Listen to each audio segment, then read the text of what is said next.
There we go.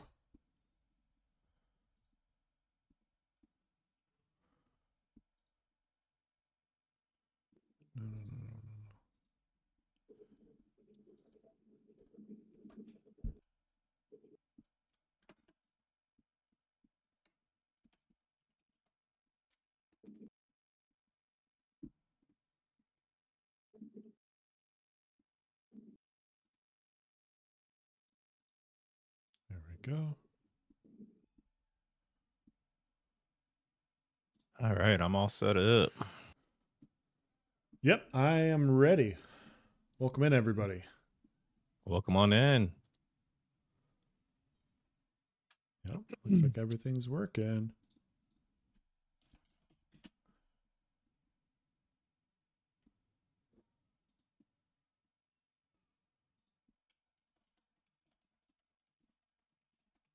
Hello, hello. How you doing, Vale?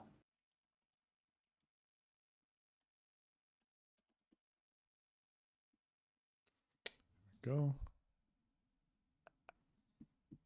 Get the link in Discord and I'll be good. All right, sounds good.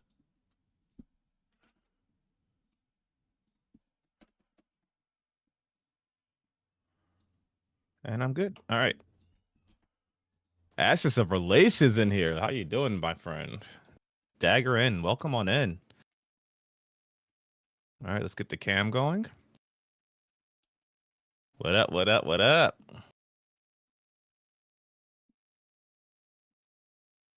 All right, let's get the music turned down. We have a lot of fun topics to discuss today. First off, let me start the stream off with a big shout out to our guy, Ashes of Relation, in chat already.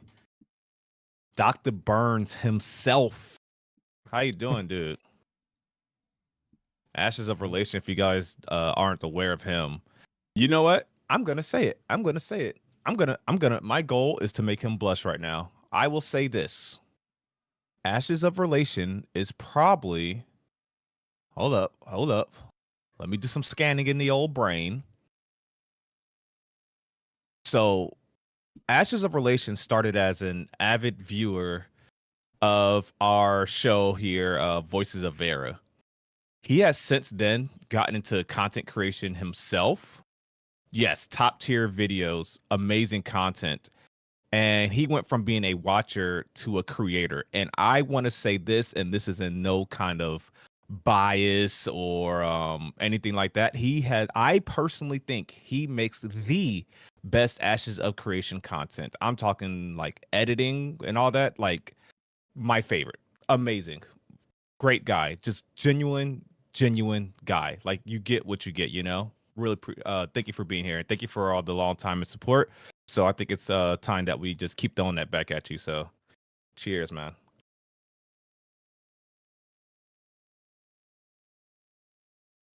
He says, thanks, dude. I appreciate you guys. You and else give me a lot of inspiration. Yes, sir. Thank you. And now look, you're giving inspiration to everybody.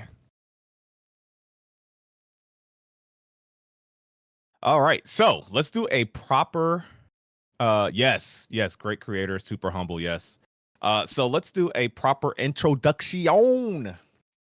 Welcome to episode 43 of the Voices of Verra with myself, Nice Gaming. Is there no one else? And you, the Voices of Verra. Today we got a lot of fun things lined up for you guys. As I always say, we recently got the developer stream topic for this month of is it April revealed, and we're going to discuss that, and we're going to discuss a couple of other fun topics. One of them that I just saw in Discord today. Doesn't have a forum post related to it, but someone asked me to bring it up in a video, and so we will do that today throughout the stream. Sounds good. And yeah, how you doing today, Else? I'm doing good, man. How was your weekend? Weekend was really good. Weekend was really good. Yeah. Good. How about yours? It was good. A lot more laid back this weekend. We decided to take a break from the house hunting and just, get the girls outside to play and everything. So it's been a good time. Awesome. Yeah, we had the kids outside all day. It was super windy. Good times. Yeah. All right. So I want to go ahead and get your Or should I go first with the impressions of the stream? No, we're gonna make you do it because I Okay. always look irrational. Okay. So for you guys that did not know, this month's stream topic was revealed. This month's stream topic is I need a drum roll. I'm not a professional streamer, so I don't have a drum roll key. That's all I got. You Should I know, keep you were going? doing really good. I think you just ruined our chances with Intrepid, dude. We had the good goblin voice, we had the good voice acting. Did I really mess up that badly? Yeah, the drum roll wasn't convincing. Like, I was very aware that you were not a real drum. I will keep working to be a real drum. I'll keep working on it. Brett, welcome on in, buddy. That was so distracting. I just ruined it. All right, guys, let's redo the intro. Let's just start over. Welcome to another episode. No. Okay, so this month's stream topic was revealed. This month's stream topic is lighting and wand combos. So, Else, what is your thought on this month's stream subject matter?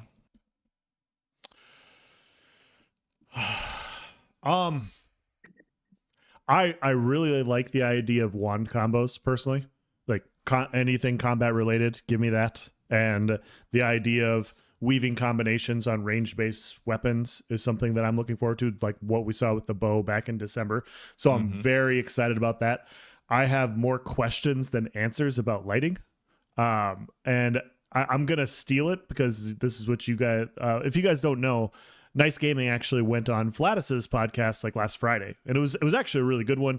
Vladis, another good content creator, asked a bunch of really good questions, and they said, they're asking opinions on the live stream, and I forget exactly how you said it, but you're like, I'm just not going to get out over my skis again because the last time I did this, they proved me wrong, and I just don't want to be that person again. I'm kind of in the same boat. Like I just don't know how this is going to be a live stream with just lighting. Like I understood like the night and day like cycles and showing like the world again, but just lighting, I don't understand. I don't understand. So that's my stance. It's like, I'll be quite honest. And anyone that saw me in Discord, the public AOC Discord, anybody that saw me in Discord, understand that I was memeing. I went on my my fake Doomium like hardcore. I think one of them, Steven was typing at the moment. I even added him. He said something funny. He was like, he came out of nowhere because everyone was bashing the stream title, and that explains my thumbnail for those of you that's watching this at a later date. He came out of nowhere like, you know what? The stream is just going to be me eating carrots and hummus or something like that. And then I responded to him, well, I guess basically something like, I guess the whole stream, I hope it has good lighting in that room that you're eating the hummus in. I was just like going full cancel me, Doomium, that whole fiasco. And I was just memeing. I don't think it's that serious. And because like Elle said, I honestly believe you cannot count Intrepid out. I believe that someone may just honestly be bad at titling streams, or obviously they want to surprise us. No offense anybody. Because the commission stream is one of those that I was just like, really? That's gonna carry you for a whole stream. And it turned out to just be like the first 7 minutes of the stream, and then it turned out to be more of an open world stream, questing and stuff like that, showing the natural environment of the player, just getting distracted by this, getting distracted by that, and you saw a lot of combat and stuff like that. And it was a really good stream. So I don't think the stream subject matter is really necessarily an indication of how good the stream will be. I think we all understand that. However, that being said, it seems like with the amount of stuff that still needs to be shown before Alpha 2, and I use the term need loosely, but the amount of stuff that needs to be shown before Alpha 2 is like, really, this is what we're going with. So but that's I'll reserve that. I'm not going full on, with the like, oh no, game over. Print just saw your comment in the AOC Discord. I think the Valoon reveal would be crazy. Desert might be a stretch though. That's actually going to connect to the next thing we're going to bring up after Else gets in here. Yeah, It's funny because we obviously know that the live stream is going to, like, the actual like gameplay is going to be anywhere from like 45 minutes to an hour, maybe even more as we get closer and closer. Like this last live stream was even longer than normal, so but we could say it's going to be at least 45 minutes, right? And so Yeah. when I hear lighting and wand combos, I can't imagine a situation to where that could occupy 45 minutes of time. I don't know. So it's like, okay, that there has to be something else, right? Like, are we're gonna play in the world? Are we gonna go into the node that they've been showing? Are they going to, show that, or is it going to be like day and night cycles showing what happens in the city or around the node when it goes nighttime? Or like you said, are they going to show the Veyloon? Are they going to show a new biome? Like obviously there's other stuff. Like it could be big, it could be small, but there's way more questions than answers right now, and I'm just like, Yeah. okay, I'm just gonna wait and see. So Just catching up with some quick comments before we sure. move on. Viral says Carfin Floor 1. Ashes of Relation said, not sure how you guys did it, but this whole Tuesday live stream works great for VOV. It really does, dude. Thank you so much. Maybe it'll be Tolnar Mage showing lighting update and wand combos in the Underrealm. All right, buddy. I thought my conspiracy theory was crazy. Bro went That's to the excellent. Underrealm on us. I will say Uh, this. I will say this also nice. Going really quickly about titles, like maybe they don't title well. I just want to be clear, guys, that there are times, Nice, and a few other content creators, we have a private Discord chat where we bounce ideas off each other. There are times where the five of us are trying to figure out a good title for a video, and it's tough to do. So yeah, it very well could just be like, hey, we're just going to be vague, and this is the title. We're just going to go with it. So I love that you said that because I didn't even think about that. Like, I love that you made that correlation because that's it's really true. Just from a behind the scenes content creator perspective, you work hard on a video. It's not always going to do well. It's just not yeah, always going to do well.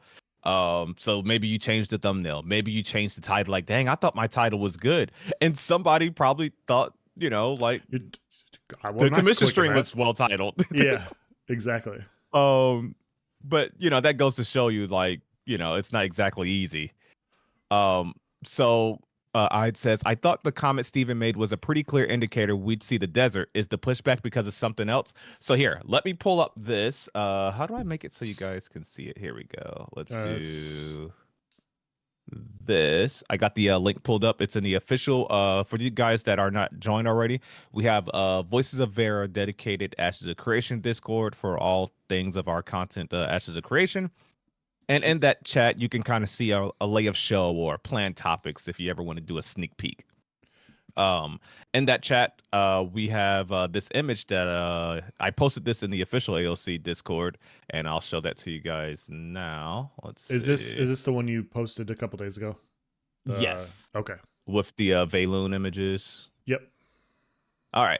So here we go, chat. So this is what I posted. Here's my tinfoil conspiracy. I love these Tinfoil hat. Like this. Here we go.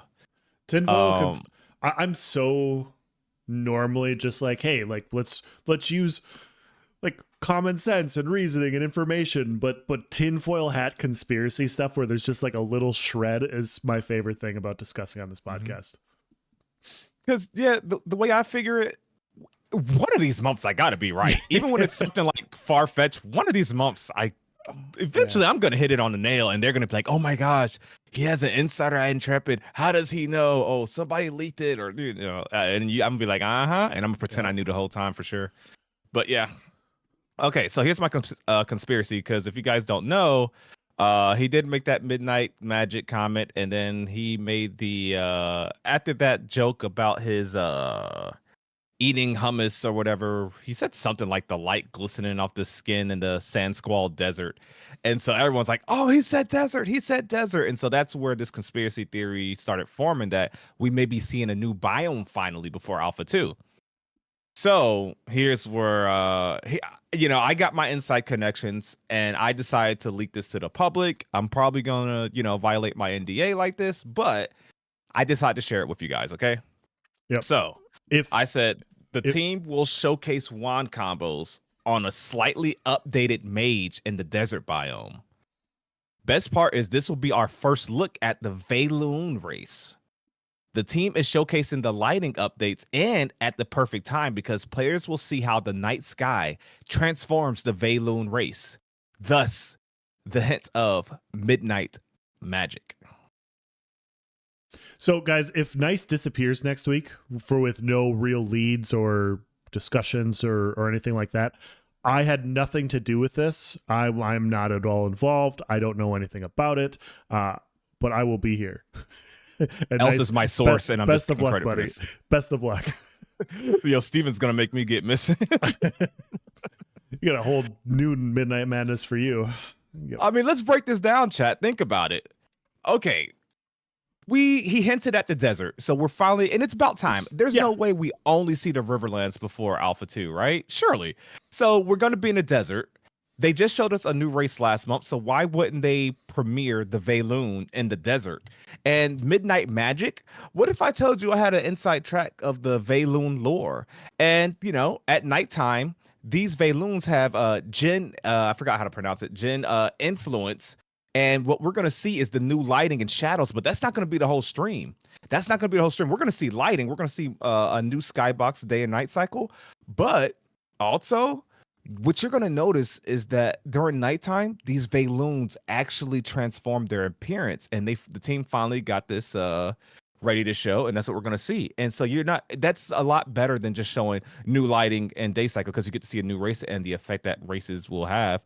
And you're not just showing updated mage, you're showing the new wand combos, and it's a Valoon mage this time. Yep. Like, I hate to tell you guys, but I'm just right, you know? Yeah. So to back up the rampant speculation with facts, if you go look on the Wikipedia, the last time I looked, which was a couple of weeks ago, they did say that 3 biomes will be ready for the start of Alpha 2. So it's not out of the realm of possibility that we are going to see another biome before Alpha 2 goes live. We've only seen the one, so it makes sense, you know, in the next 3 to 5 months that we would see another one. So yeah, why not now? I mean, I don't think Steven drops that hint about the Sand Squall Desert. Like, when was the last time he's brought up the desert, right? Like, he just... Yeah. So, I could see it. I could see it. And thus, the Midnight Magic. I'm telling you guys, like, okay, if I'm right about this, I think I deserve some sort of prize. Like, not trying to get on a pedestal, but I'm sorry. Like, this would be... Like, conspiracy theorists everywhere will, basically initiate me into their secret organization in the sewers. Oh, by the way, that was another conspiracy theory that I'm right about. No, I'm doing too much. See, let me take baby steps. This is the type of one that you get right nice, and after this, you can just say whatever the hell you want, and people will be like, he was right that one time. I mean, he might be right this time. So yeah, that's how all good gaming journalists and most journalists get their big break. They get one thing right. They get one inside scoop, and so next time they have a speculation or an inside source, everyone believes them. Yep. And that's when you become a reputable journalist. I'm just laying the breadcrumbs out. You guys, you know, if you guys don't want to pick them up or follow them, hey, that's on you guys. But just know that the following stream is just gonna be like, hey, welcome to Voices of Verra. I told you so. I told you so. I told you so. So, hey, that'd be so funny. All right. So, what is next on our agenda? I forgot. I put it in the regular chat. What did I have next? The cross server arenas. So here, let's so this is a topic I'm gonna have to lay out for us. I'll try to summarize what happened in Discord today. I think this is a very interesting topic in chat. Anyways, done like the stream. So how do I lay this one out for you guys? Here, let me do this really quick, chat, so that you guys can have something. 1 second. Where's this at? Here. So I didn't paste a link per se. This is more of like a word of mouth thing that happened in Discord. Like sure. So let me set the stage. So everyone was talking about arenas being in Ashes of Creation. Yep. And a lot of people were going back and forth, and I was actually surprised that this was a debate, but there was good arguments on both sides. So one side was basically saying you need cross server arenas. Like that needs to be a thing because a server's population could get low. You might get tired of fighting the same people all the time. Um, there's just so many benefits of having cross server arena. There's more competition. And then the argument against cross server arena queues, like having anything cross server, was that it'll make the world feel less like involved and I'm sorry I'm summarizing that wrong, but it'll make the world less beneficial, or like what's the proper word for that? Less immersive. Yeah. Like they want their server to be their own thing, have its own story, have its Sure. own best players at the arena, etc., etc. Server dynamics, weighing that versus the other argument, which was, like I said, for queue times, diversity in opponents. But I was really surprised that this was a debate, and I was actually on both sides. I was on the fence, and then eventually I started to think about my time in New World and how and I posted an image in the AOC chat of me basically having a 1-hour queue for arena that I actually had to leave because it was just never going to happen because the population was so dead. Yeah. And just to use that as a rough example, New World did implement cross server OPR, which is their other PvP mode. And so you never was waiting for a long time. You queue up for OPR, then you got in one about, I don't know, 30 seconds later. Arena, you sitting there for 15 minutes to 3 hours, because not a lot of people were queuing the arenas. It needed a cross server thing because the population on that game. I mean, hey, you guys saw the title of my video I posted the other day, right? New World's dead. So in that scenario, it needed cross server arenas. So I want to ask you guys, where are you at? Are you on the no cross server queuing, or do you think that cross server queuing can only help? What do you think, else? So I get both arguments. And to me, this just comes down to practicality of what I've seen. I think that the only good argument is that it's cross server. And that's because, like you said, it's what we've seen happen in New World. Obviously, we know that Ashes of Creation is going to have 3 times the server size, which is great. But the issue, guys, is Nice and I played for about a year before they brought in cross server OPR. And so before they did that, we would log on to play and basically got to the same time every night where everybody just logged off, and then you couldn't find fights anymore. So even if you wanted to PvP, you just no longer did it, and the population just dipped the same time on the same server every single night for a year. The minute they introduced cross server OPRs and they allowed that variety, you were able to find and fight more people. There were more people all of a sudden on your server doing more things because they were finding fights in OPR, and they were actually able to, they're like, okay, well, now that I'm doing this, then I'll go out and I'll go capture this fort or whatever. And so not only were we finding fights later in the night in cross server OPR, we were finding fights later in the night for arenas. We were finding fights later which weren't cross server, but we we're also finding fights in open world at random forts and everything. And so it just boosted the population. So if a hypothetical situation exists where you have all the population in the world to where you can just have the amount of people for an arena within one server, and you're constantly rotating through and you're finding lots of good fights all the way through the night, then that's great. But I think practically that's probably not going to happen, especially once you get 4 or 5 months into the game. The population will diminish a little bit, and at that point, cross server arenas for that specific thing where you're already queuing into a random place anyways, is it really that much less immersive if you're cross server having cross server immersion? I don't think so.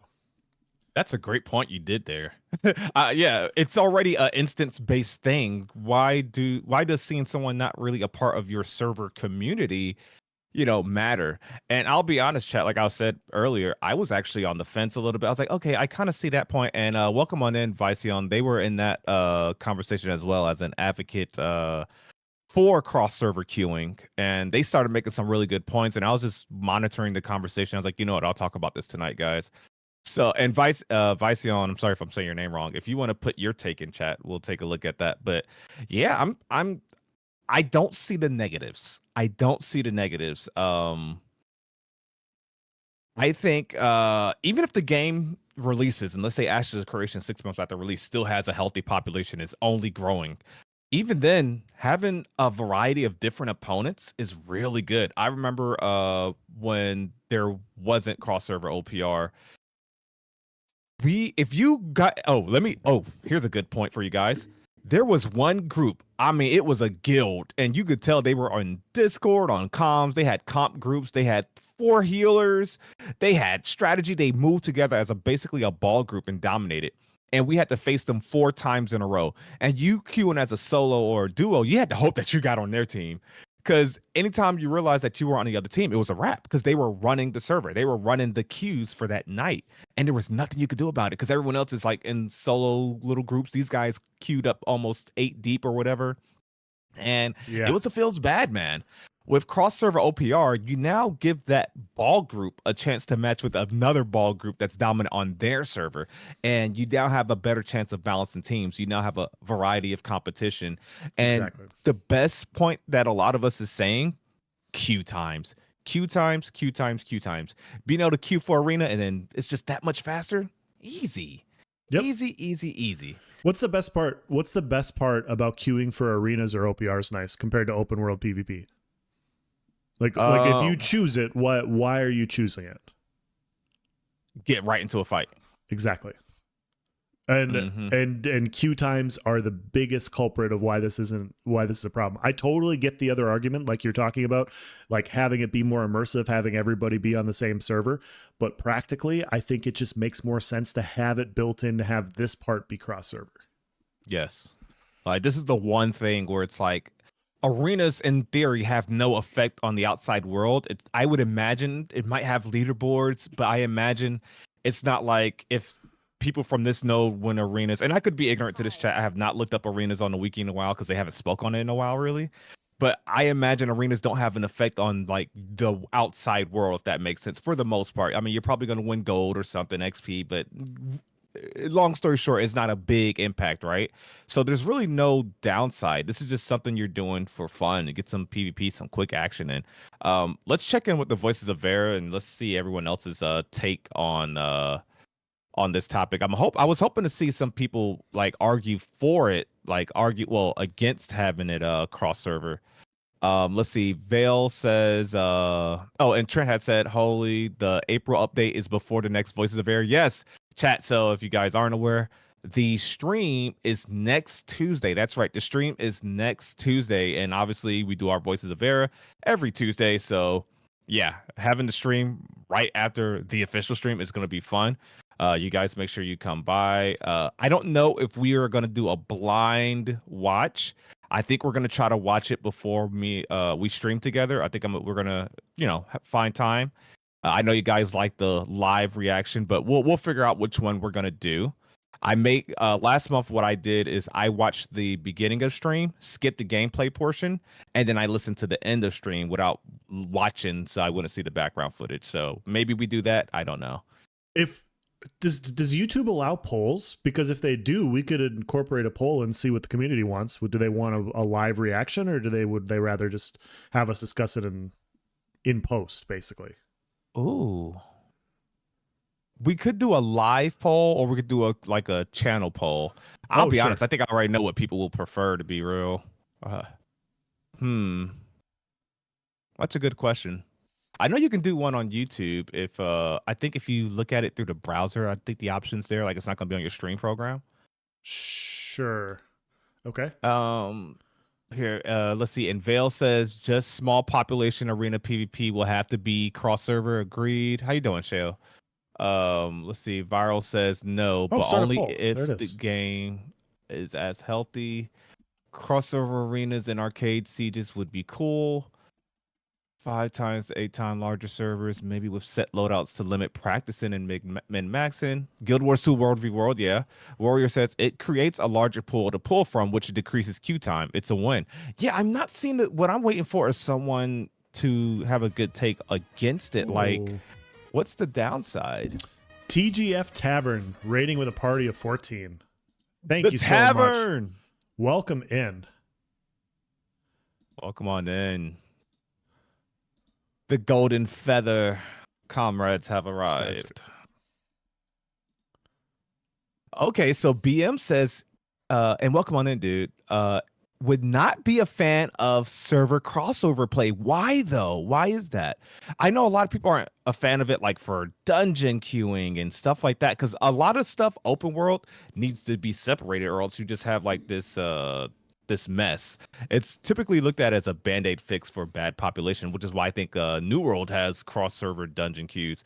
But arenas, for some reason, it being instance and a PvP instance thing, I don't see the downside.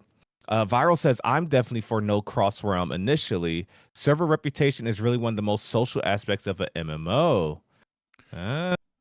So I got a poll going on my channel, but I can't set it up for yours, Nice. Sorry. Okay. I thought Here, maybe since I'm admin on yours, I could maybe do it while you're talking, but I couldn't do it. Here, I can do the let me see if I can do it really quick. It's on the plus side, right next to the money thing. Droog, what's going on? Vertec, Grim Liberty, good to see you guys. Thank you so much for the raid. We said it last week, and we'll keep saying it, guys. The Tavern is a great group of people, and they live stream right before us. And next week is even more reason to watch both of us because we have the live stream right before. So you have live stream, and then Tavern, and then us, and we just have hours upon hours of Ashes of Creation speculation. It'll be good stuff. Yep, doing the poll right now, chat. This won't be on YouTube. Cross server arena queues.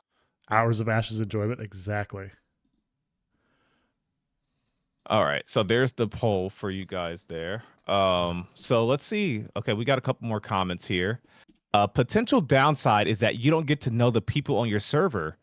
I can't tell you the number of times I did OPRs on my server and met people that way. Did a lot of recruiting that way. That makes sense. Only reason cross server would not be good is in PvE content. Yep, that's what I just said. I completely agree. I do not want to see cross server dungeon instances because then it's like, what is the point of the separate servers, you know? Yep. That means another server could potentially take resources from bosses and mobs away from your economy back to their server. Well said. Relation says, I'd heal the crap out of someone and watch how they did. Yeah. Good for PvP content, instance-based PvP content. It's not a node siege. It's not like open world PKing. It's not a caravan run. It's just a good instance-based PvP. And I think that's what my take is. If it's just something instance-based and it's just PvP and there's not too much of an economical impact or something that's going to affect the world, then I'm not too against it. BM says, but I do like that argument though. Server reputation, like, all right, I'm the beast at arenas on my server. And honestly, if Ashes has like a crazy healthy population on each server, maybe this conversation is like null and void. How you doing, Thogly? So I mean, like, I wouldn't be mad if there was no, and let me make that clear, I wouldn't be mad if there was no cross server things.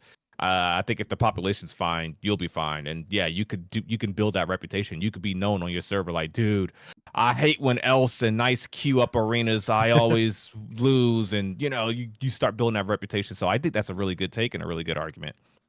BM says, if you want to stay away from a la carte play where players don't have to interact with the people they're supposed to be playing with, you don't do cross server stuff. Cross server equals admitting defeat before the game gets going.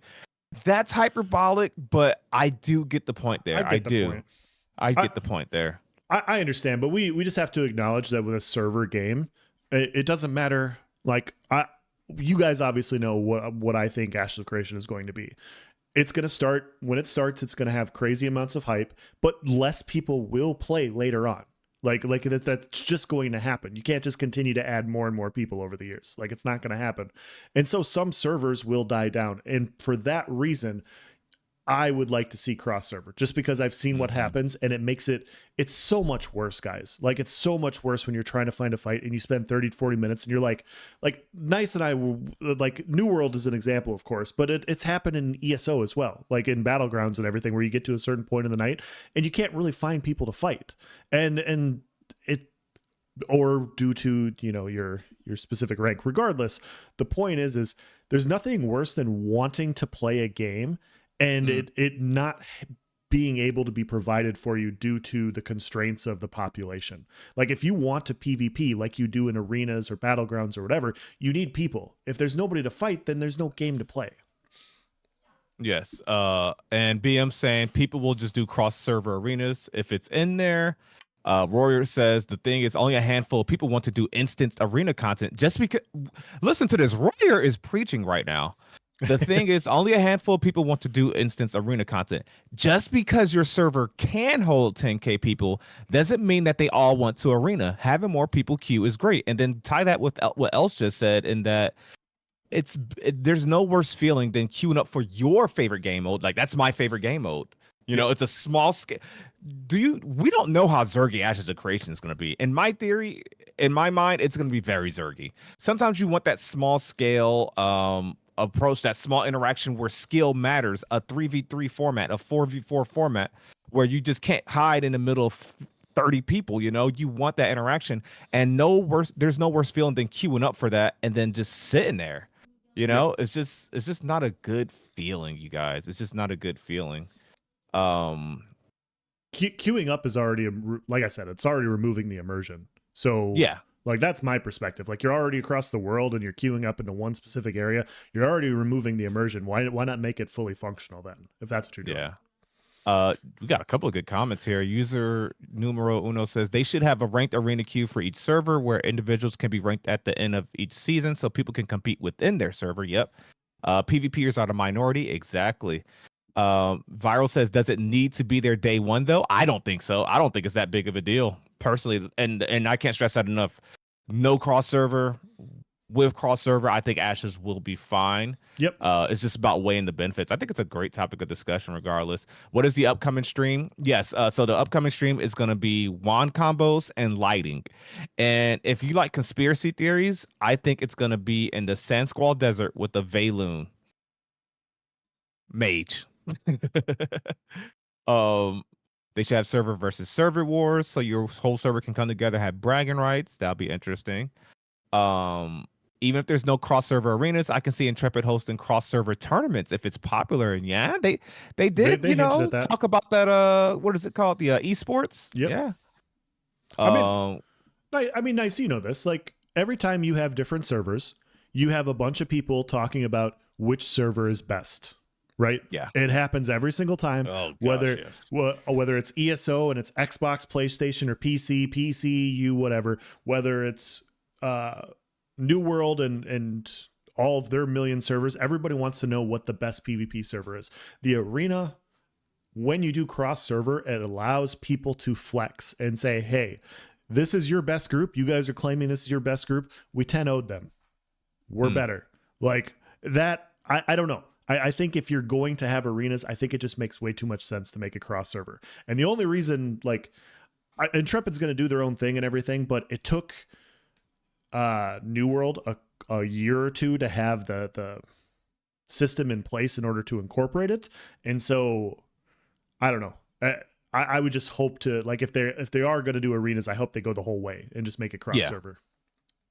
Yeah, it's better to have it, if they're going to do it, it's better to have it set up beforehand, but it doesn't have to be, but it'll be better, long term. BM says you can create small scale anytime you want. In this game, you can, what was that comment? In this game, you can PvP when you want. See, that's not the issue.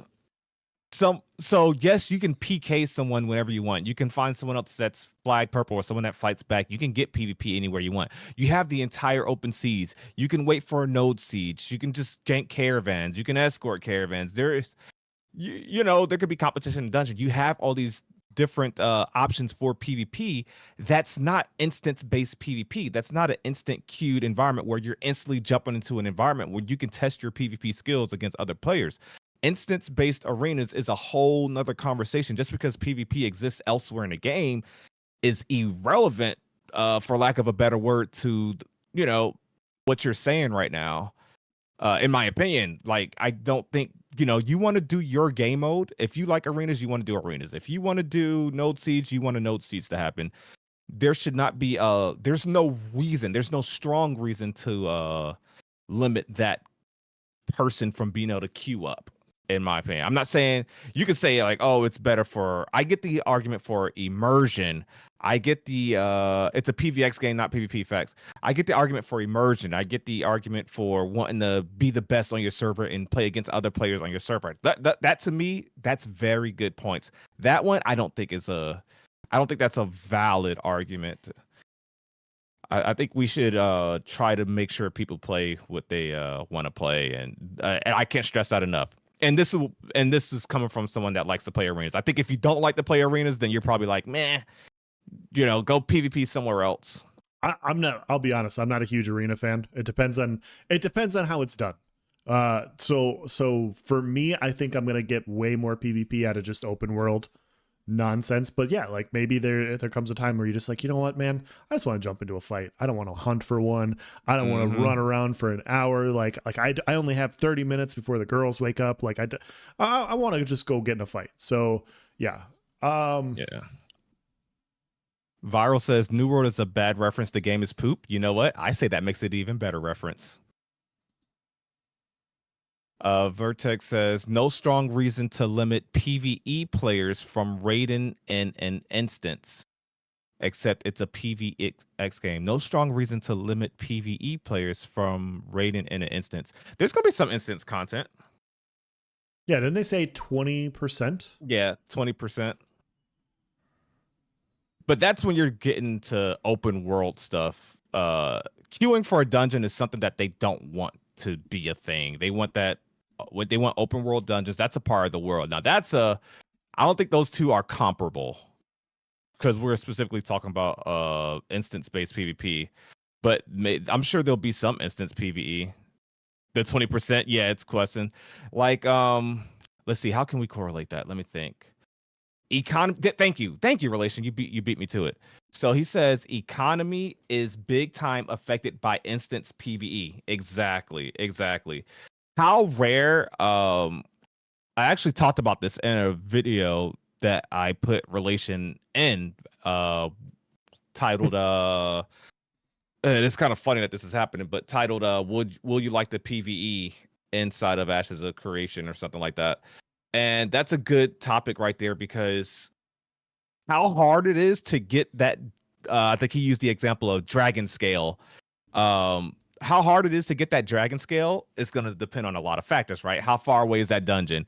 How many people are doing that content? How hard is it really to defeat that boss and the bosses that come before it? How high is the RNG drop rate, et cetera, et cetera? And then you got to factor the fact that it's a PvX game and that PvP has potential to exist even while you're trying to slay said dragon, or while you're exiting the dungeon with this dragon scale, someone can be outside waiting to gank you. Guess what? All that stuff I just named is making that dragon scale more and more valuable.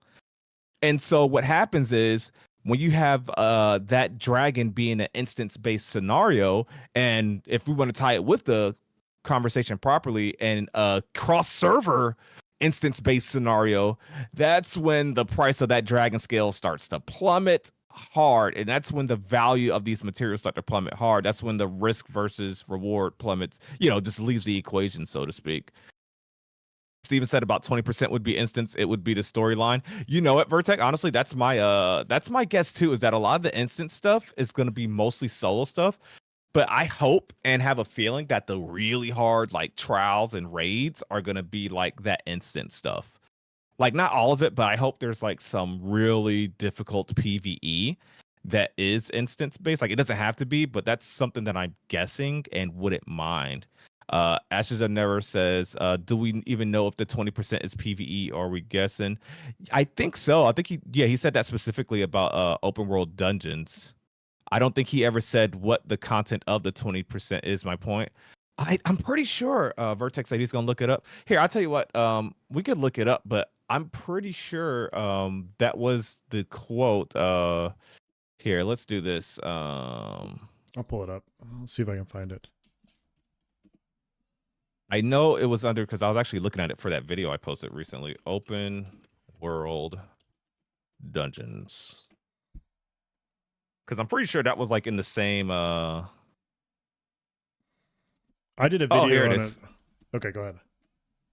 I found the link. Okay, here it is. He said around 80% of the content, 80% of the content is open world, where healthy competition is an instigator for player friction, for potential cooperation, for the ability to yield alliances and the political theater that comes with it.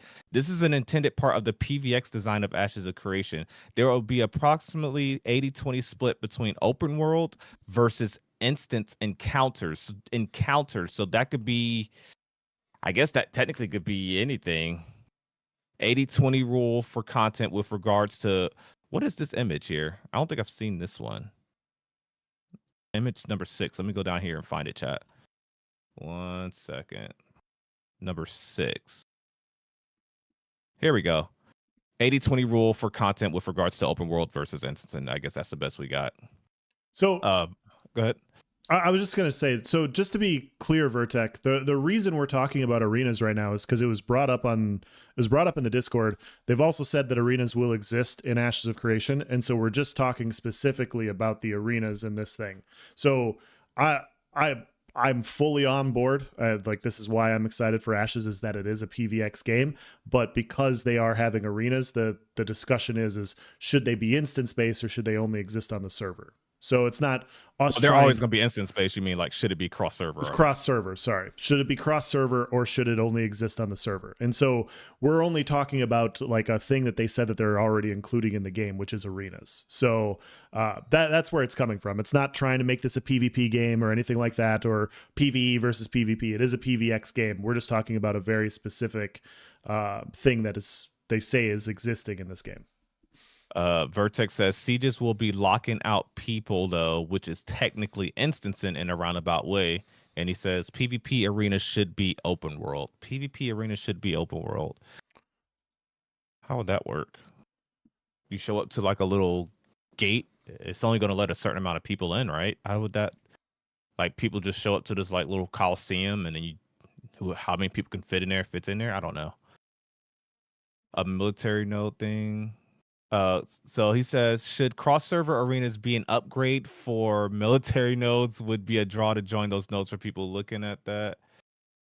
I could see that. Possibly. That's interesting. Let's see. What does that say? I believe instance arenas should be cross-servers. The problem is rankings within the server. Yeah, that's true. That's true. Same way as the open world raids, you just go to an arena shape and fight. Players enforce. Yeah, I think we're getting way off subject now. I think we're getting way off subject from our original topic, which is fine. We go off on tangents, but this is a whole nother. Yeah, I don't know how to even approach that. We're not talking about the instance-based PvE stuff. We're just talking specifically about battlegrounds or arenas. So let's take a look at the results of that poll. Last time I saw it was 80%. Yeah, it was people voted. Everybody but like 1 or 2 people voted for a live reaction stream on my end. Okay. So it seems like most people are for the cross-server queuing, or the allowing of a cross-server queue for arenas. There is some good. I think there's some good arguments against it, though. That is. I think there is some good arguments.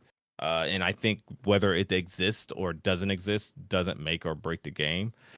It's something that I can see, if they did choose to add it, only helps for sure. Here, let's move on to our next topic. So this is a post that I promised someone that we would review a long time ago, and when we transferred the server from our normal Discord server to the Voices of Verra one, when we transferred a lot of forum posts, I think this one got lost in the mix.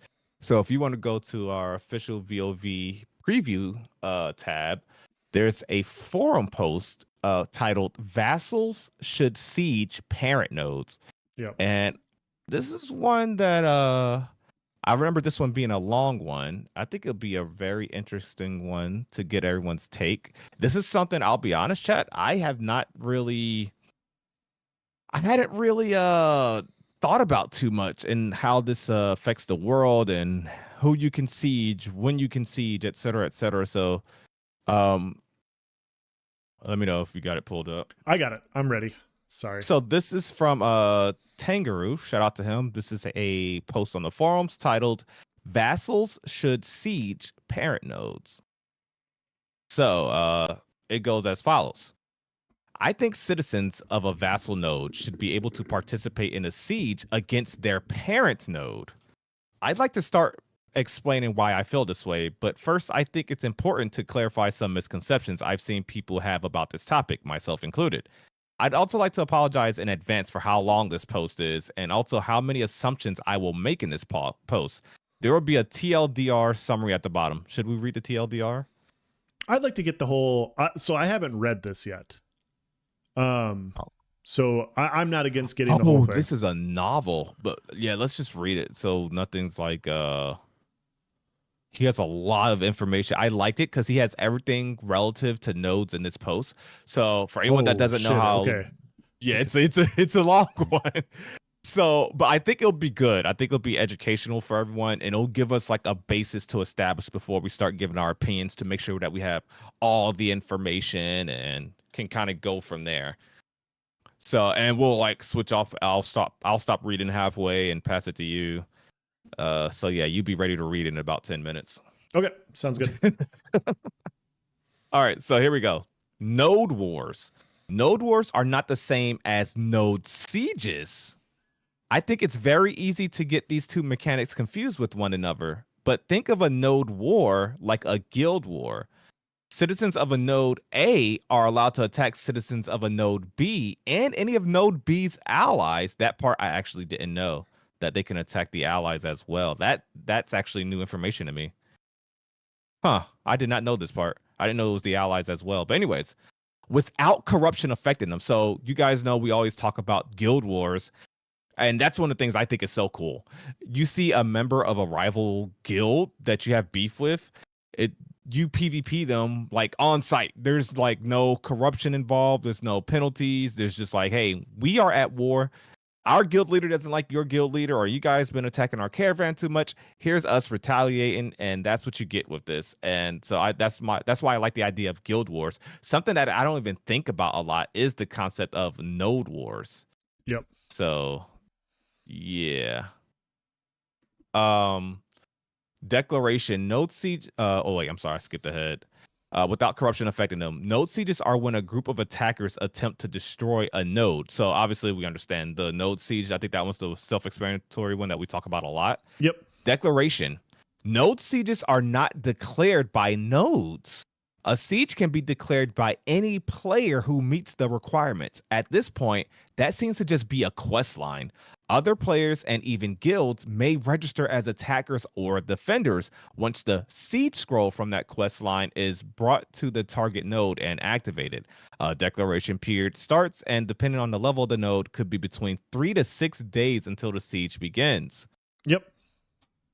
All right, and then I'll read the participants part and a paragraph under that, and then I'll pass to you. So participants, citizens of the target node, as well as any citizens of its vassal node, in this context called provincial nodes, provincial nodes are automatically signed up as defenders. Being a citizen of these nodes is not required to register as a defender. However, citizens of a node at war, remember, node wars are a different thing, with the target node cannot register as defenders. Citizens of allied nodes cannot register to attack. This is not necessarily talking about the relationship between the vassal and parent node. However, at the bottom of this page is a quote from Steven saying that this is very important to the discussion. So, for example, if you have a node that has fallen under your vassal state and you're a citizen of the parent node, then you could participate in a siege against the vassal node. But if you're a citizen of the vassal node, you could not participate as an attacker against the parent node. So there's a hierarchy unless you were to renounce your citizenship. I really like that he reminded me that I forgot to cover this. This is a very good and interesting topic. Yeah.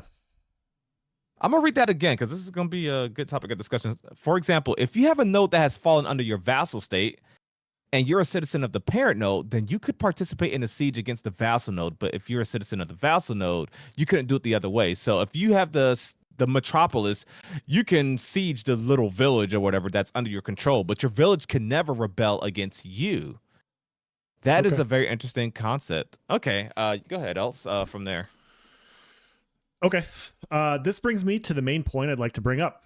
Citizens of a vassal node should be able to declare a siege on their parent node. The main counter argument I've seen to this is that the nodes would always be in a constant cycle of becoming vassalized, declaring a siege on their parent node, becoming the next parent node, then getting sieged by their own vassal, etc. That because of this vicious cycle, I'm assuming he meant vicious instead of viscous, of sieging each other to be top dog would get in the way of any real progress being made. I'd argue this is where the actual fun in the node system has a chance of really shining, and I'll do my best to explain why. Okay. We're gonna power through this, guys. We're gonna give him his entire chance to prove his point because yeah, I'm interested. Nodes are the heart of the world. They create the ebb and flow of life. At their core, nodes are preset points in the world, wrapped in a zone of influence and surrounded by geographic areas that change over time based upon player participation. As a node advances, it influences the types of content within itself and the surrounding areas. Change. I think Margaret said it best when she said that nodes are the heart of the world. Nodes are what make everything else in Verra change. They have massive effects on their surroundings, having the potential to unlock content that was not available before. The beauty of nodes is that they can change. They can rise and fall, and their surroundings will change right along with them, which is why I think that a system where parent nodes are safe of the threat of siege from their own vassals will hinder this vision of a constantly changing world. Nodes are the reason Ashes has such a draw, besides Steven being against pay to win, of course. I'll read this Casus Belli, and then if you want to go to Stagnation. Okay.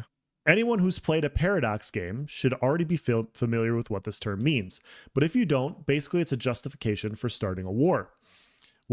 What reasons are there for someone to declare siege on a node? There are many costs associated with declaring and preparing a siege. Sieges are not meant to be something a player can just declare on the spot because they're a little salty. They require time, effort, and a lot of preparations. It's intended for there to be real justifiable reasons someone might want to declare a siege and follow through with it. I'd argue that besides the loot gained from a successful siege, worth mentioning relic shards, a mat only obtainable through sieges, there are not many reasons to expect a siege from those outside of your vassal network. Maybe the zone of influence will change a bit, favoring the parent node of a neighboring vassal network, but probably not by much, as each network will have its own limitations of how far their zone of influence can reach. Now, when you start talking about your neighboring nodes, however, I can see plenty of reasons neighbors would want to declare a siege. Let's say you're a loyal citizen of Node A, and your buddies are doing your best to siege that Node A. See that Node A reaches the highest level it can, one day maybe even becoming a metro. But a few weeks after the server went live, Node B, a few nodes down, the way has beaten yours to metro. Because of this, you're now automatically a vassal under Node B. Just like that, no politics, no war, no dispute at all. How could you be expected to see Node B as an ally and not a rival, to defend Node B anytime it gets sieged, to be friendly with the citizens who blocked you from getting your home node to Metro? You can't. Okay.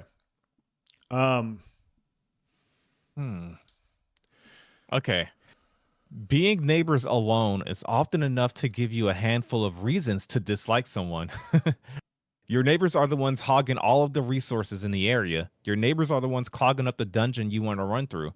Your neighbors are the ones pillaging your caravan after a hard day's grind. Your neighbors are the ones who decided a jewelry cutting crafting station was the best option for its only Grandmaster crafting station slot for its node. Someone who lives in an entirely different region has no reason to care about what your neighbors are doing, and so they have little reason to travel so far just for a bit of loot that they could probably grind for themselves with less time and effort. Stagnation. I'm sure the beginning of a server's life will be filled with wars and sieges and insane changes to the world over a short period of time. But over the course of a server's life, I believe this will die down significantly. Ooh, hot take. You will eventually be on a server with a maximum of 5 metros, and I believe those 5 metros will rarely change. Interesting. He goes on to say the people who probably have the most reasons to want to see a metro fall will most likely be citizens of its vassal nodes. That's a really good point. It is. Because you're That is a you're good not point. going to be able to grow. Like your stage 3 or stage 4 node is never going to be able to excel under the parent node, but you can never attack the parent node to change that situation. And then that results in like backdoor politics or backstabbing where you hire another metro to go at or no to go to fund a war against them or something like that. Yep. You can start seeing a lot of politics and rebellions kind of working around it. A civil war. Yeah, Kago, welcome on in. This is a very interesting subject. Okay. The citizens of other metros won't see much reason to go and siege down their largest trading partner, or the only source of a certain Grandmaster level crafting goods, or the only destination spots for their fancy airships. They definitely wouldn't want to risk earning the hate of the groups who worked hard to build their metro up, at least not without something big in return. The king/queen of the region the metro is in will see little reason to go and siege down the largest source of tax income within their region. Good points. Okay, there just aren't a lot of reasons to sacrifice all of the costs associated with declaring a siege, especially a siege against a metro. Because of this, I think most servers will stagnate. They will see the same 5 metros in the same place for stretches of time. The world will cease changing, content being locked and unlocked behind node progression will stop happening, and one of the few areas where group PvP can happen will not happen nearly as often as I'd like it to. The world will look very much like the static worlds of other MMOs. This is very well written. Okay. Politics. Oh boy. How much more do we got to go? Hold up. Well, we have politics and Okay. emergent gameplay, so we're almost Okay, done. that's not bad. Okay. I'm enjoying the read, but I was just curious. Yeah, Okay. yeah. Politics. I believe politics work best in a scenario where both parties can threaten each other with violence and choose not to for various reasons.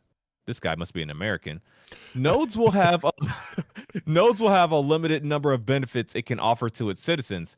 The best example of this in my mind are the high-level crafting stations. As it stands, now a level 5 node can only have 1 Grandmaster level crafting station, while a metro can have 2. This fact alone will be enough to see large differences in a region's economy.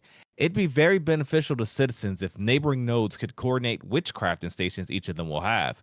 This is a perfect scenario for node politics to come into play, and for alliances between nodes to be made. But what if your neighbors decide they want to be the major source of weapons in the region and not you?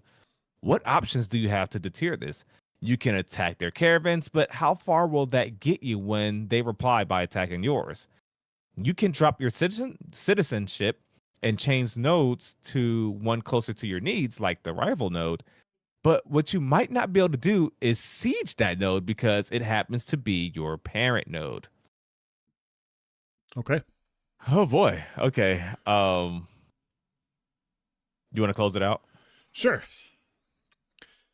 The option to siege down a node is possibly the biggest threat you could make against that node. Absolutely. If that node has decided to set up a black market, which resulted in a noticeable increase in bandits attacking your caravans, you'd want to do something about that. If the citizens of your parent node decide that they want it to be a divine node instead of a scientific node, which has crafting benefits, you'd probably want to do something about that.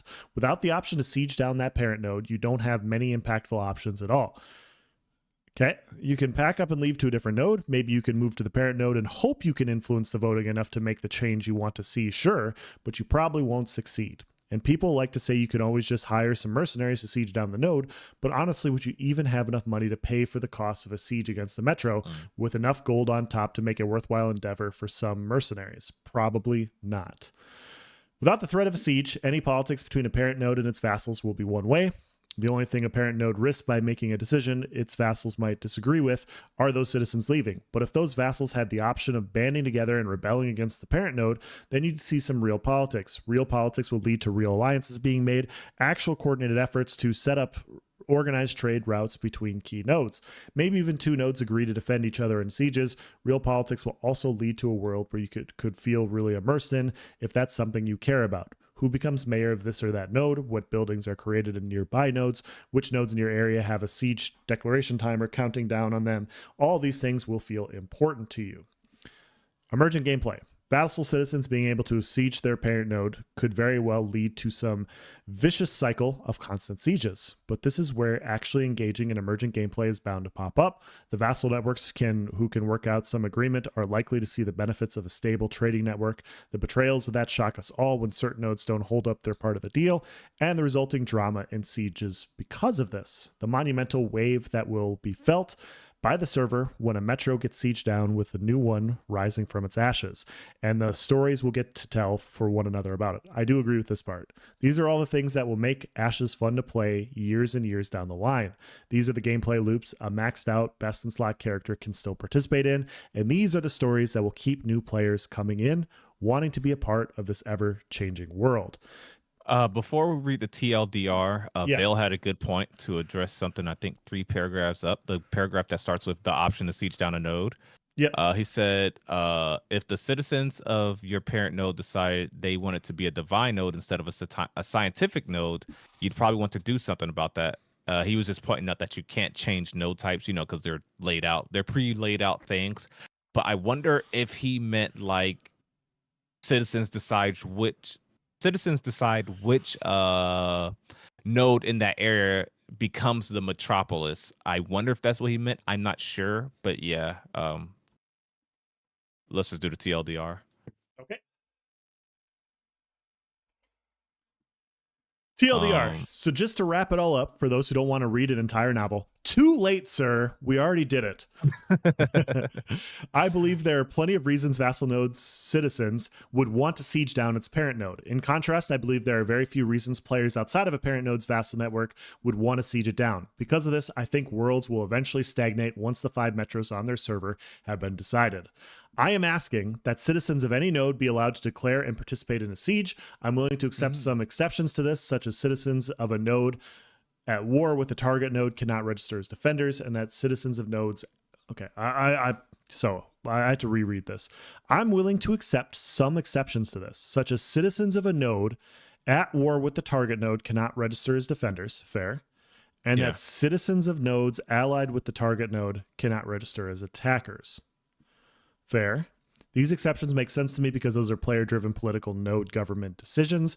Who is a vassal of who has nothing to do with decisions made by players and happens automatically just based on which node happened to get more experience than the other. Okay. Man. We did it, guys. We got through it. That was a lot. Well, so you go first. I got a lot to say on this, but so first off, amazing post. Holy crap. That was amazing. Well researched, it seemed. Tangaroo, good job if you're watching this. Good job. I love this thought. This is very thought-provoking.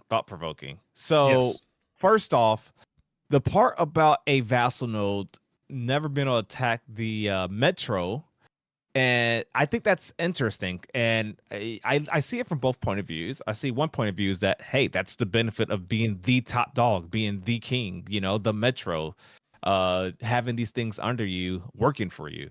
So it makes sense. But at the same time, you can see the annoyance there because maybe those vassal nodes, that stage 4 wants to rebel and be the thing in the region. They want, that military node is at stage 4. And they can never advance to the metro level because this other node is in the area and they can never do nothing about it. However, I do think it makes sense, and I hope that it's spread out in a way that things don't get stagnant, because he made some good points here, and that the world may get stagnant, that we won't see a lot of metros be sieged because of this design. I hope it's not the case. It's something we'll have to test in Alpha 2 if anything needs reworking, but I'm hoping that metros have enough enemies of each other to where this won't be a thing. Now, if we keep that same way, if we keep it so that vassals can't attack their parent nodes, I like what he said here on the last paragraph where he says, I am asking that citizens of any node be allowed to declare and participate in a siege. I like that. I think well, yeah, I like this because I think what he's implying here is that if your metro node is being sieged and anybody can sign up, is that what he's saying? Like anyone can sign up. So even though it's your parent node, you can sign up for that siege. Like your as node long can't as go you're to not war with allied. them. So yeah, See, I so thought what he's pitching here is that it's your out. So okay, so you can never be in a node war against them. You know how we talk about the auto flag against them. Like you can never do that to your metro node. But as far as node sieges, I'm wondering if what he's asking here is that anyone that citizen, yeah, he says citizens of any node be allowed to declare. Oh, he says declare and participate in the siege. yeah, I but think that would be. I don't know. That's a tough one. I think that would be okay.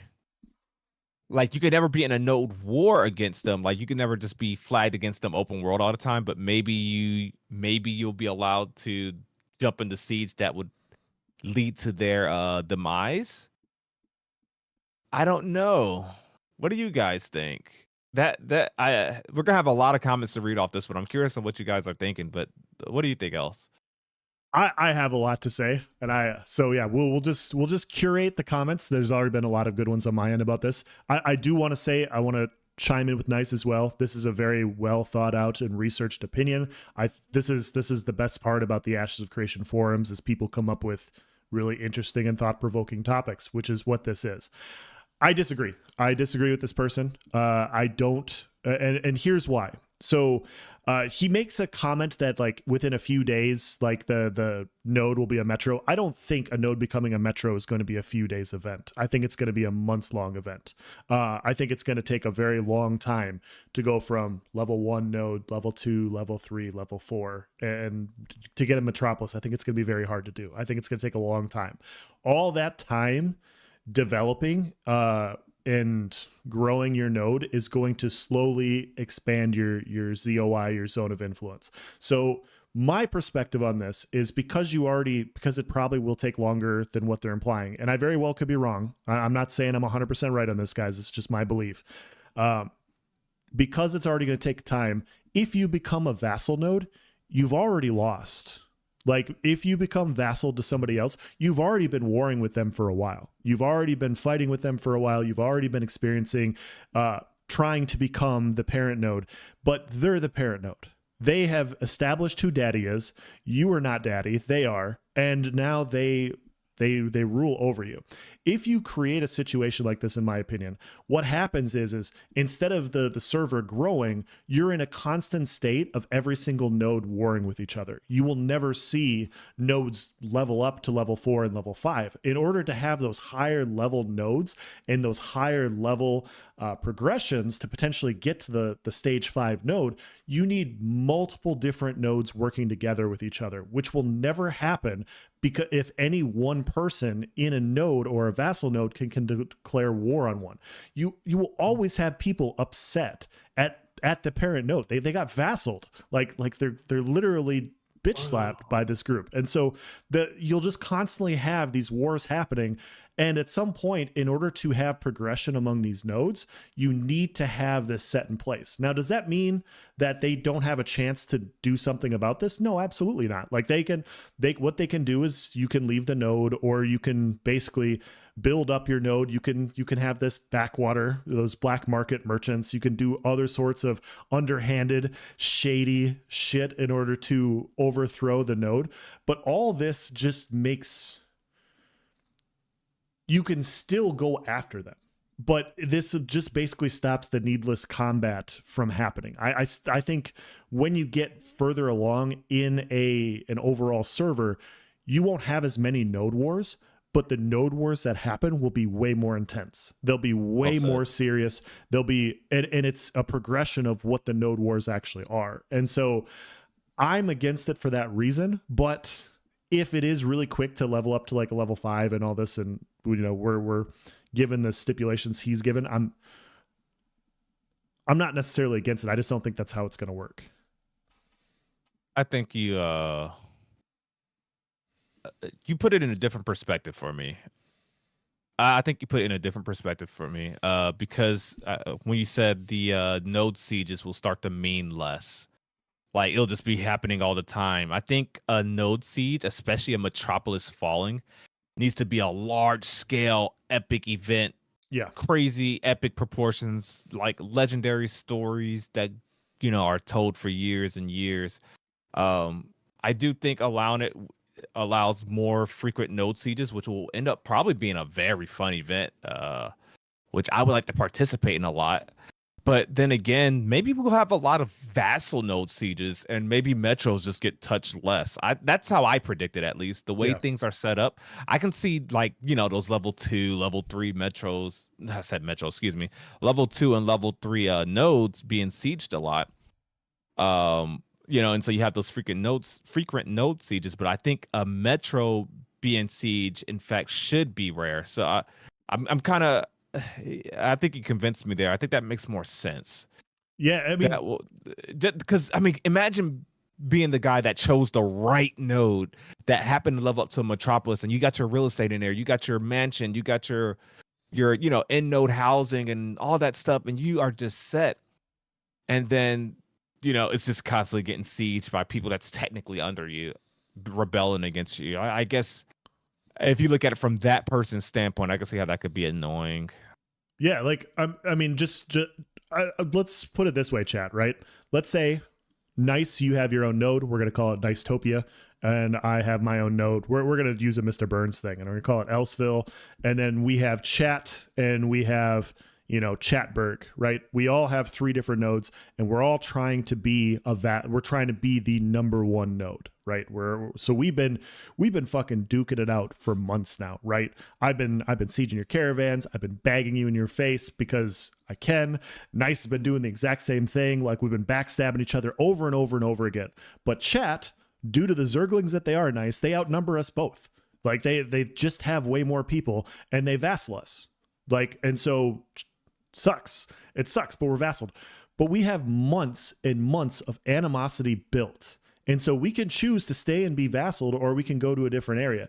If you allow the vassal nodes to be able to attack the parent node, you're basically taking away the title that the Chatberg here has built up. They spent months working. They finally win, and then they get sieged by everybody that works under them. Like, they're not awarded anything.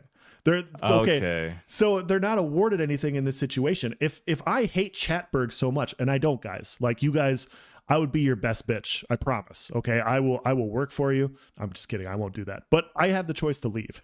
And so if you allow them to siege, you're always going to have that one bitter person that's upset about the parent node for whatever reason, and they're just going to constantly be setting up sieges. They're going to be constantly saying, like, hey, yeah, we're going to siege our parent node, we're going to do this, we're going to do this, and you never have a chance to progress and move along in the story.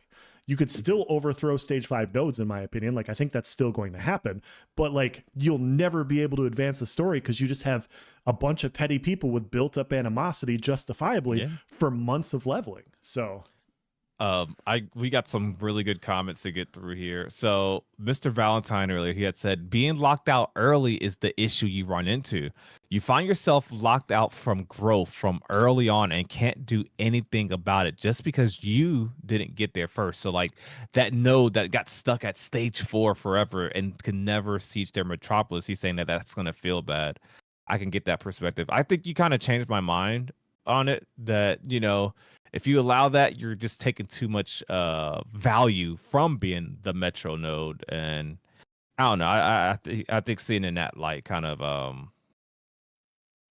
don't know. I think that makes sense. Vertex says it's tough to overthrow an oppressive metro node if you can't fight them. Very well said. Very well said. By Vertex. I think man, it's a really tough decision. I don't know. It's a tough perspective. How do I say this? It's a tough I don't know. I don't know which side I will say this. I'm on the side of not allowing it, but a lot of people in chat are saying it'll get stale and stagnant, but it's like it'll add more value. And I think the fact that you can still you know what though? Can vassals of the same parent the metro that is, can vassals siege other vassals? That they can do that, right? I don't know for sure, but I don't see why not. Or maybe Yeah. maybe they can't siege anybody within their node because they're vassaled. The way I see it is if you got vassaled, you had months to level up and you lost. And because you lost, the parent node has the title. And because of the title, they have that. That's how I see it. Vertex says, yeah, but why do it? Well, the reason would be to get rid of another so basically if you're stuck at level 2 and there's a node next to you that's level 3 and you want your node to be level 3, that's why you would do it. Because if this one goes down a notch, or well, in this situation just be completely eliminated, your node can now advance to level 4. You may not ever be that metro, but if you can go up a stage or two, it'll be beneficial to your node specifically. I think would be the reason. Yeah, the people attacking the metro is probably different, but yeah, I could see benefit in attacking a fellow vassal.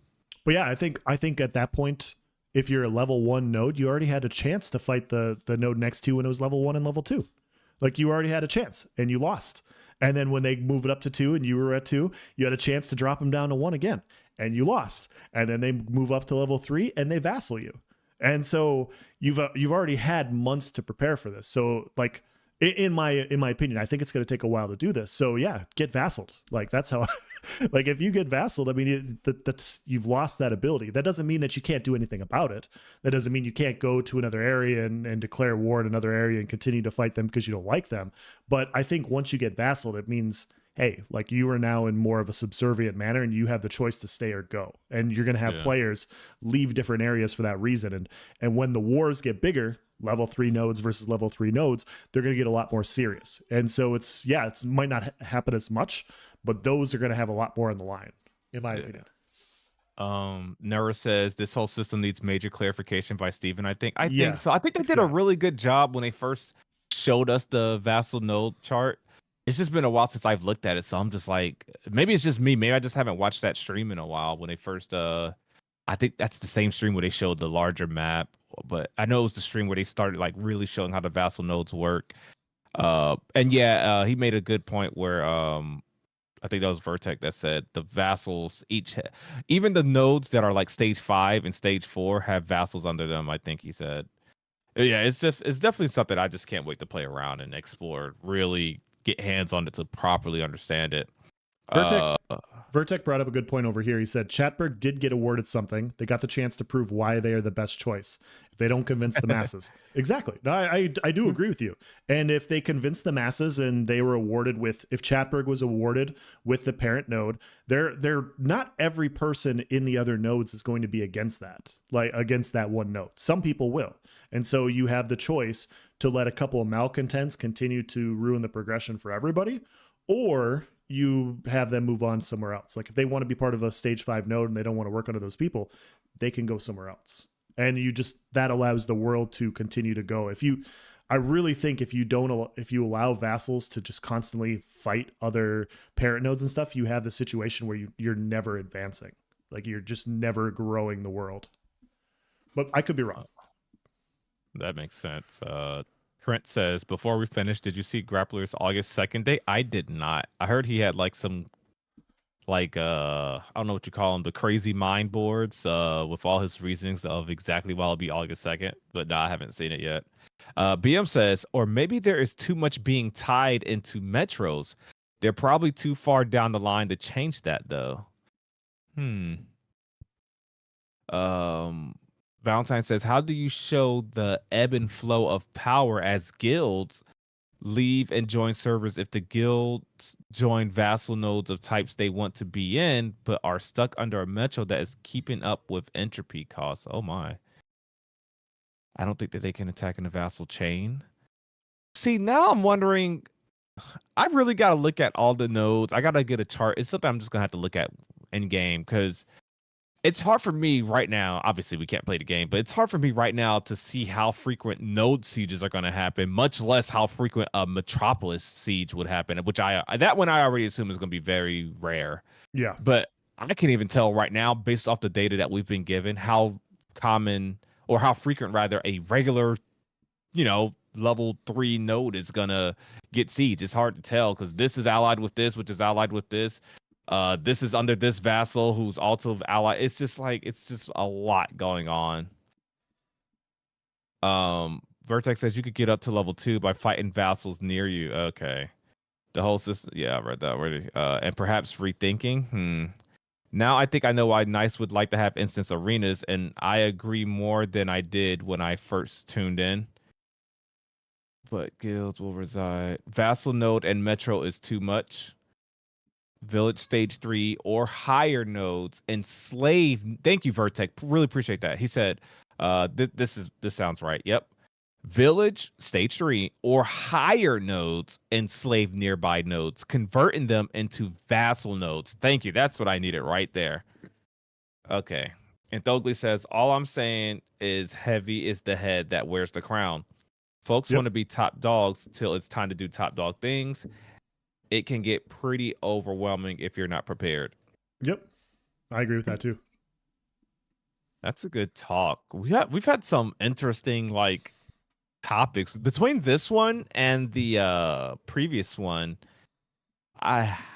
These are some hot takes between this one and the arena server, the arena cross server thing. Thank you for subscribing. Thank you, Oracle. I think you're going to have some really backhanded, petty shit happen between vassal nodes and parent nodes, and I'm really looking forward to it. Like bigger level backstabbing. So let's really quick expand this Chatberg and Niceville and everything. So Chatberg obviously has been the parent node. They've been, lording over us for far too long, Nice, and we're like, you know what? We're going to take these fuckers down, right? And so Nice and I work together, and we're good boys for a couple months. We make sure we build up our armies. We go talk to a couple other people. And then right before the node sieges, we leave our vassals. And then the node siege happens, and we go, okay, we're out. We're knocking this fucking thing down. We're tired of your guys' nonsense. And you guys are over there, and you're like, wait a minute. I thought we were cool. Like, you guys have been cool with us for 2 months and you're going to backstab it like this. That's the type of drama that I think is really going to happen. And I think it's going to be freaking awesome for it. Yes. Man, dude, it's funny. Like, obviously I'm excited for combat, class customization, PvP, PvE, crafting. Heck, even gathering looks good in this game. There's so many cool aspects of this game, but the political stuff, man. Yeah. It's literally designed to, and I know we say things like this a lot, but it's literally designed to cause friction between players, and it's designed to encourage backstab and drama. It's literally a breeding ground for drama. You know what? Hot take. Ashes of Creation is literally just an experiment by the government. Yeah, it's just a social experiment. Ashes of Creation is just a huge social experiment. It's like an episode of What Would You Do? That's literally what Ashes of Creation is. Everything's designed for drama. Everything has politics and ways to backstab. Everything is about almost personal, if you will. Like, they want people to make it feel personal when someone attacks your caravan. Not like, oh, I was just trying to get some resources. No, like, they want you to go to war. They want you to have beef. They want guild wars. They want node wars. They want node sieges to feel epic. They want these things to be like, well, drama. I already said it. That's the perfect word for this game. Drama. I don't think this is going to be for everybody, but yeah, it all makes sense now, huh? Look at Chatberg, man. I'm tired of their nonsense. Chatberg needs to go. We ought to nuke him, honestly. Yeah. It's about time you mention it, because I've been thinking it for a while. Attack them because their drip was bad, right? Ashes is the testing bed for a simulated geopolitics game. BM says, am I way off? Beyond vassal nodes and metros by mentioning that player-run territories in New World was a disaster? I don't think for Ashes it is. It's funny. So New World had very annoying systems. I don't need to go in detail with that. But here's something, and I'm going to try to have a different perspective here, BM. So I've told the story about Else, you remember the story. So I tried to get my favorite spear crafted, a best Yep. in slot spear. Like I gathered the gold, I gathered the materials, and I needed to craft this spear. But the guild that owned the territory where I would need to craft said spear, they held it hostage. They held that craft station because back then, well, still probably, the guild had to activate that power. The people that owned the town had to activate that crafting station, and they're like, no, not until the X amount of people donate X amount of money. You're not gonna be able to craft your 3 trait spear because there was RNG involved, and if you wanted to guarantee a certain amount of traits, you had to have this level crafting station or however it worked out, right? Sure. And they held it hostage for a week. And this happened to be the 1 week when I finally saved up enough gold and everything like that to get this done. And for a week, I remember I wanted to post a build video, everything like that. They held it hostage. They really held it hostage. And it was the most frustrating thing that I will never forget. Like, as much as I game for the future, I will never forget how annoyed I was for that whole week. I was so annoyed. And the reason I say this is that that was a territory ran thing. And I think the difference with Ashes of Creation is there would be more politics involved. There was nothing you could really do about that in New World. Like they got this trash war system, but there's no way I could like backstab Monkey. Thank you for subscribing. There is no way I could go find that guild leader and just kill him open world roughly, right? There was no way I can siege war. There was no way I can retaliate. And there was not too much where this node can coordinate with this node to make sure that, okay, you have the woodworking station, you have the clothing station, there was none of that. Ashes of Creation, if you like really dig into it, it has a lot of this drama and a lot of this stuff already thought about. And once again, I'll keep saying it as we always say it. There's ways to rebel. There's ways to do something about it in this game. So I think that's going to be a different scenario. I could end up in the same situation, but I will at least find solace in the fact that if I see that guy that mayor that was responsible for a decision that I disliked, I'll be able to either vote somebody else next electoral cycle, or I'll be able to PK him. So problem solved. Everything solved by doing that. Less incentive to be a total ass about an Ashes. Yes. This is going back to, it's going to be a lot more social for one. There's going to be there's so many ways that they're taking previous systems from previous games and then just expanding on it. Another thing to keep in mind too, guys, is when these nodes upgrade, it obviously opens up quest lines and other things in the area. So vassal nodes will have some incentive to want to be vassals. They'll be like, hey, I want to continue the storyline. Like I just want to move on to the next stage. Like I don't have to be in charge. Like personally for me, guys, I don't know if I care that much about vassal nodes. I just want wars. I just want to fight people. So but yeah, I think you're going to see people wanting to work with and also against for different reasons. So I can go off on a whole nother tangent chat here. There's something that we aren't taking into consideration with all this vassal node talk, this metro talk, how frequent are the sieges going to be, et cetera, et cetera. Something to think about, chat. And another thing to factor in why some people may want vassal nodes to be able to siege their metropolises. There is so much content locked behind the advancement of nodes. I did a specific video on this before, like how nodes will lock you out of content.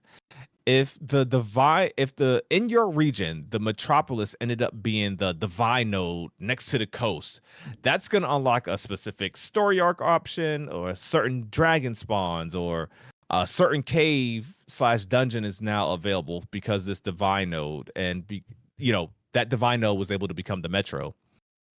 Something that's really cool is maybe you keep an eye on another server.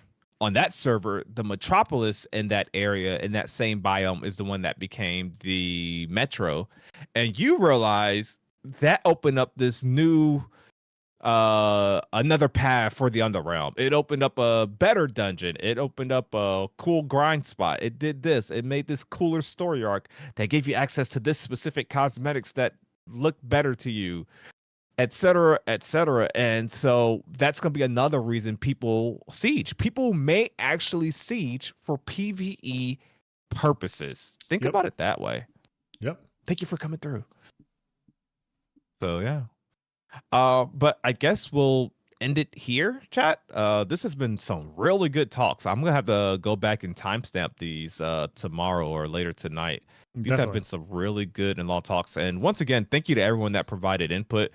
Agreements, disagreements. I just love the talk. I just love hearing the voices of Verra. Like, I really like hearing all perspectives. I actually prefer when there's people in chat that have a different perspective. And there's always going to be different perspective. Like, even if we disagree, like disagreed on the arena queue thing. Hell, I disagreed with Else on the being able to siege no thing. And as I heard his take, I was like, you know what? I get how sieging them too often is going to take away the feeling of, you know, being the big bad metro, like earning that right, you know? So I you know, it's one thing I want to foster is an environment here where we can all voice our no pun intended, voice our opinion, voice our opinion and hear different perspectives, because unless you hear the other side, you really I don't want to echo chamber. So really appreciate you guys being here. Yeah, well, our community has been accused of being an echo chamber in the past by certain people, and I do not believe that to be the case. And I think on this podcast we show every single time we're on here that that's not the case. Like, even though I disagree, I see points of view. Like Vertec brought up a lot of good points tonight. Different chatters brought up a bunch of good points tonight, talking about the battlegrounds, and then also about this vassal node sieging. They're all very good points, and a lot of it's going to come down to testing later. And as long as we're flexible and we're willing to see the other side, and Intrepid's flexible and they want to see through to the best game possible, I think that's the best possible way we could be. So nice. What we are going to do is I'm going to end stream, and I'll probably, I don't know if I may just jump on. You're going to stream PAX tonight, right? Yes. So absolutely. I think Else and I will both be doing a PAX Day stream here shortly. I'll be doing mine's just on Twitch today. So we're gonna jump into PAX. We'll probably just get settled in and start up a stream. More than likely, I'll be doing a stream. So yeah. For now, Jamie's actually Jamie Chaos of Tangents of Creation. Jamie is doing a PAX Day stream. If you guys want to stop by there, I will be rating to him on the Twitch end. And yeah, we appreciate you guys. Thank you for being here. If you guys did not see, I did post a video in collaboration with some friends from another Ashes of Creation podcast, Lore Forge. So if you want to check out that video, that is available on YouTube, posted this morning. And yeah, just as a reminder, next Tuesday is the monthly live stream for Ashes of Creation. And we'll be going live after that stream, same time as usual. So that's going to be a fun one. You know, getting our first impressions and everything like that. Rain, thank you for following. Thank you everyone that subscribed. And Monkey, thank you again for the 3 months. Thank you for everyone that liked the streams, follows, subscribing, all that good stuff. And once again, shout out to the tavern for rating us. Really appreciate that. Yeah.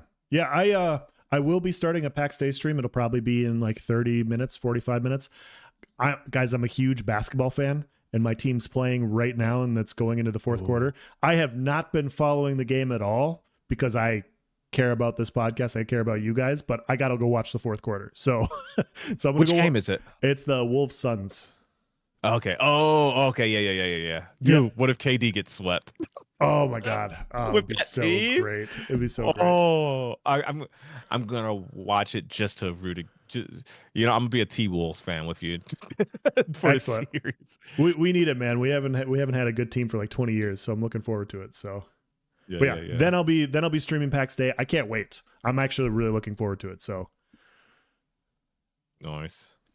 All right, and thank you guys so much. Let's go ahead and raid. Don't leave chat. We're gonna raid Jamie. Let's think of something to spam when we get in his chat. What are we gonna spam, chat? Let's spam. Let's spam. Let's just go say hi. No. Chat. Everyone, it's an inside joke. Unless you're a part of Jamie's community, when you get in chat, say OMG, OMG, OMG. Just trust me, chat. It's gonna make them laugh. Just spam OMG, OMG, OMG. Just do it. Just do it. All right, everybody, we're gonna raid through. Once again, appreciate you guys being here. We are getting close to episode 50, so yeah. Here, let me make sure the raid's set up. Start. All right, and there we go. See you guys.